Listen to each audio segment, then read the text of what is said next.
तो जय श्री सभी को राधे राधे जी। तो चलिए आज हम जीवतिया का कथा कहने जा रही हूँ। तो ठीक है, हम चीलू सियारो की कहानी कहेंगे। तो एक थी चीलू और एक थी सियारो। तो दोनों ने जीतिया का पर्व किया। तो दोनों गई वन में घूम फिर के सियारों ने हाड़ मास इकट्ठा किया और चीलों ने कंद मल फूल सब इकट्ठा किया। तो रात हुआ तो सियारों ने अपने मानी में हाड़ मास खाने लगी। तो जब चील्हों को आवाज़ मिला चर चर की, तो वो आवाज़ दी कि ये बहन सियारो क्या कर रही हो, आवाज़ कैसी आ रही है? तो दिन भर व्रत किए हैं, भूख से शरीर का हड्डी इधर उधर आवाज़ कर रहा है। तो चील्हों ने कहा कि ये बहन सियारो बड़ी ही संजोग से करना, नियम से करना, बेटा का पर्व है।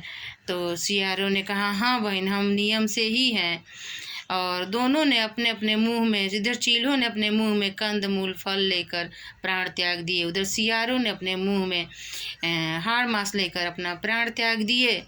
पूर्ण जन्म हुआ दोनों का। तो सियारों का जन्म राजा के यहाँ हुआ, चील्हों का जन्म कुम्हार के यहाँ हुआ। तो कुम्हार का बेटी का विवाह कुम्हार से हुआ और राजा की बेटी का विवाह राजा के साथ हुआ। दोनों का विवाह एक ही गांव में हुआ।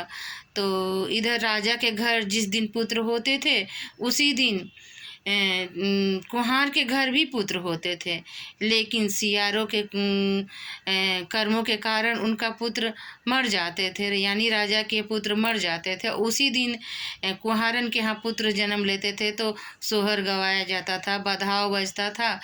तो ऐसे करते करते राजा के 7 पुत्र मर गए और कुम्हार के 7 पुत्र जीवित हुए। तो रानी ने राजा से कहा कि हे राजा जी, कुम्हारिन जो है ज़रूर कुछ जादू टोना जानती है, जिससे कि हमारा पुत्र मर जाता है और उसका पुत्र जीवित होता है।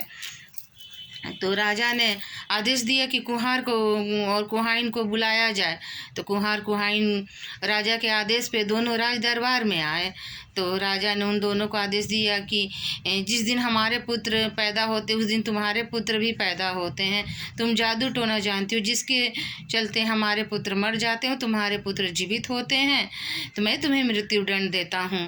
तो कुम्हारिन ने कहा हे राजन, आप बेशक हमें मृत्युदंड दीजिए, लेकिन इसके पहले मैं आपको कुछ दिखाना चाहती हूँ। तो कुम्हारन ने वही जगह ले गई जहाँ चील्हों ने अपने मुंह में कंद मूल खाकर प्राण त्यागे थे और सियारों ने अपने मुंह में हाड़ मांस लेकर।